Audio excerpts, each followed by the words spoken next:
Sir मेरा आपसे अगला ये सवाल है कि लोग ये तासुर करते हैं, लोगों का कहना है कि जो डिस्ट्रिक्ट बार एसोसिएशन है वहाँ ज़्यादातर बात नहीं सुनी जाती, बड़ा खजल ख्वारी करनी पड़ती है, फिर जाके जो है हमारा काम वगैरह होता है। नहीं तो देखिए, उसके बारे में आपका क्या कहना है? उसका नहीं कोई ये प्रोसेस मिथी है, मेथड ये होता है क्या? मिथी है। पहली बात तो ये है कि डिस्ट्रिक्ट बार एसोसिएशन सियालकोट में ऐसा होता कोई नहीं है।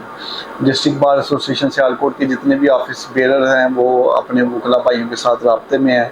इसी तरह से एक पूरा यहाँ पे एक ऑफिस है जहाँ पे अगर किसी आम साइल का भी कोई काम है तो वो आता है, अपनी बात बतलाता है, तो उसके काम होते हैं। ऐसी कोई चीज़ नहीं है। और हमारा अदरवाइज़ पब्लिक इंटरेक्शन उस तरह का नहीं होता, ना ही हमारा जो हमारी एसोसिएशंस के MOUs हैं ना ही वो हमें इस हवाले से जो है हमको तरगीब देते हैं कि हमें कोई पब्लिक के साथ इंटरेक्ट उस तरह से करना चाहिए।